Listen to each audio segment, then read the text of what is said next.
Joining me now is Noah Khogali, who is a political commentator. He's often joined me here on TalkTV. Very good afternoon to you. Oh, I can't hear you, Noah. Oh, have you muted yourself? There we go. Oh, there we go. Noah, you're young. You're meant to know how technology works. I know. How are you? I'm very well indeed. I was talking to Mike Barclay earlier about this scoop that the Mail on Sunday got. This was data that actually Richard Tice got from a security source, showing that actually 40% of those coming in small boats are Albanian. Now, Albania is not war-torn, as I was just saying. What are your thoughts on this? Well, I think for context, it's quite important to have some numbers here. So over a 6-week period this summer, about 1,000 Albanians came to the UK on small boats. Compared to the entirety of last year, that was only 600. So this is a massive, massive increase that quite obviously is the result of people traffickers exploiting people in Albania.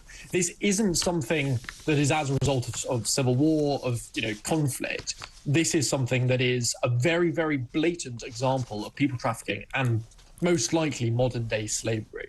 There is, there's something odd with, especially people like Mike Buckley, who must be fantastic for your social media engagement, that are so often ardently focused on talking about, slavery from 200 years ago, but so keen to turn a blind eye today when stuff like this is happening right under our noses and nobody's really, willing to actually do anything about it. I mean, it does seem extraordinary to me that we keep seeing repeatedly people coming to this country. So far, wait for this, so far this year, 18,000 people have come over by boat. Where is the government?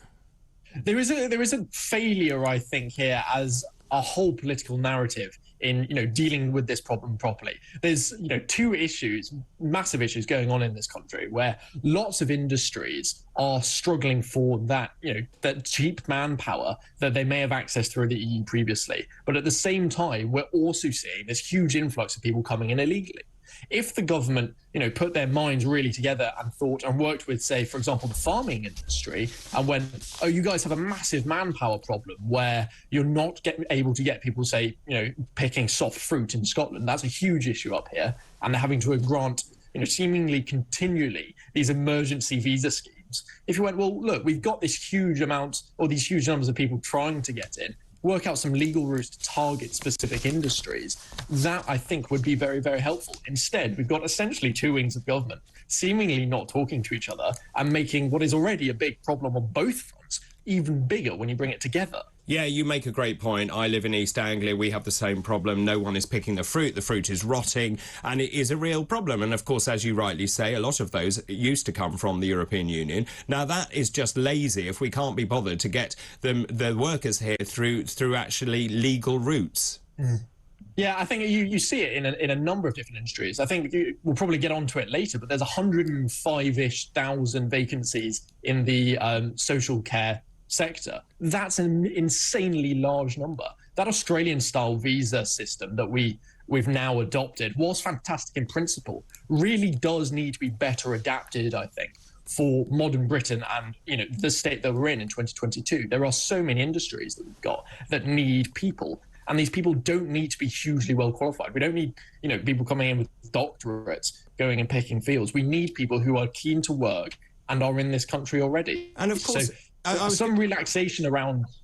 No, go on. No, I was just going to say, and of course that can be limited by time. You can give them a 6-month visa and make sure that they actually do the job they apply to do, and that would be totally legal, and you can go through the proper routes.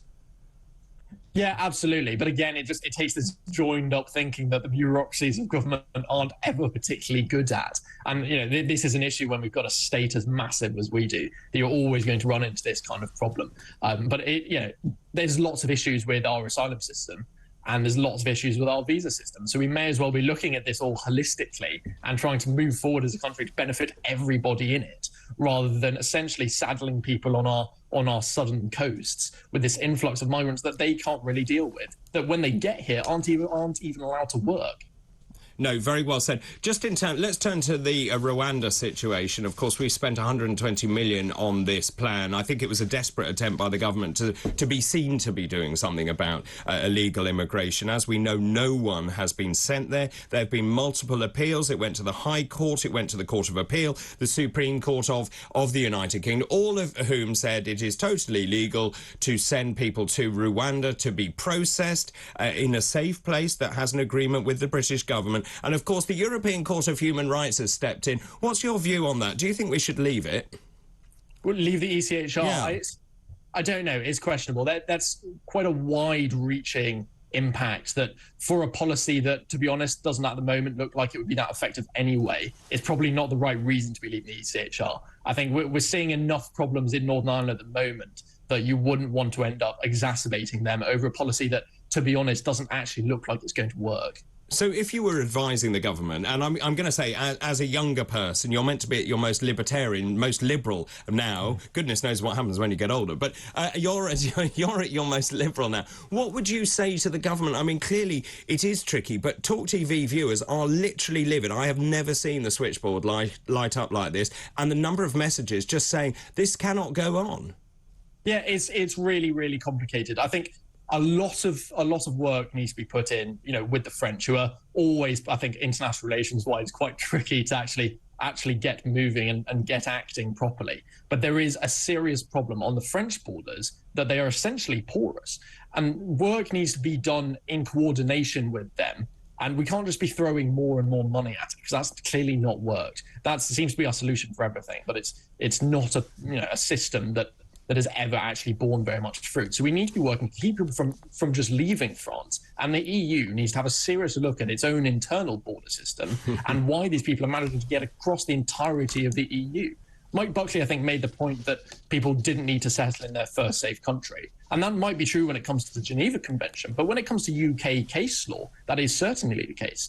And that's the reality of our own domestic law. And we focus too much, I think, on these outward issues where we go, well, this is what happens in the rest of the world, where actually sometimes we need to focus what happens in the UK, what's best for all of the people in the UK, whether they're, people who have been here for generations, first generation migrants like my family, or whoever, and make sure that we're moving together forward in a way that benefits everybody. Yeah, I mean, you make a great point. In fact, I just feel the country is very rudderless. I put this question to Penny Mordaunt yesterday. I was very pleased that she came on the show. And I said, I just feel, and many of our viewers feel, the government, it should be here. Someone should be doing something. We've got a cost of energy crisis, a cost of living crisis, inflation going through the roof. And the fact is, people can't cope now. What's your view on that? Do you think, I'm just wondering what you make of the fact this Conservative Party leadership campaign seems to be going on longer than EastEnders? I know it does really, and I think I said this last time I was on. It does really feel like there is already this pre-decided result that we're kind of working towards very slowly. But at the same time, I think you've seen Gordon Brown over the past couple of days call for daily Cobra meetings. That's also not a particularly effective way of governing a country. The short-termism where we affect results immediately. There's long-term strategy issues here that need to be sorted out. We need a long-term sustainable energy policy and long-term tax breaks, which are going to make people be able to keep more money in their pocket, partnered with short-term relief for the most vulnerable. This isn't something that we need to be looking at every single day. This is a big issue. You can't solve big issues overnight. No, fair enough. But obviously this contest has gone on a very long time. What's your reading of where the candidates are now? I said that the Telegraph did a poll of 10,000. Liz Truss was at 60%, Rishi Sunak at 40%. But I think things may have changed overnight. Yeah, I'm not sure. It seems like Rishi Sunak has essentially abandoned these conservative values and is playing at being a pragmatist. So you've seen that especially when he talks about something like education and taking choice away from consumers. That's fundamentally anti-conservative. But in his very business-savvy mind, it solves an immediate problem about graduates maybe not having enough STEM graduates. And that's the way he thinks. And that's very different to the way that a traditional politician thinks. And this is, I think, where the interesting balance is that you're essentially battling two very different people, one of whom is more into the politics and one is essentially just a businessman who has ended up at the top of government. And those are two very, very different conversations. And I think this is why we're seeing this miscommunication quite often, is these two people are essentially taking two completely different tacks on the way to run a country. One is a politician, one is a businessman. And which do you prefer? I prefer the politician. I think people at the top of government need to have a clear and concise philosophical position that points the country in a direction. The government doesn't need to be getting involved in every person's life all the time. That's not the way that we should be looking to run the country, and that's not the way the world should be going. There needs to be focus on empowering individuals, and that always leads me to the politician, I think. Well, I think what is interesting for me is Liz Truss has said people are hurting, we need to do things, we need to cancel the NI rise, we need to pause the green levies, we need to stop that corporation tax rise from 19 to 25%. Rishi Sunak has said quite the opposite, i.e. we need to balance the books first and then we give tax cuts. Now, I thought, and what all the polls had shown, was that Liz Truss was way ahead. But interestingly, there's another poll now for the Times, and 64% of the people they surveyed said the Prime Minister should actually prioritise inflation, and only 17% want tax cuts. Now, I suppose it depends on your sample size, it depends on who you're asking, but I was a bit thrown by that.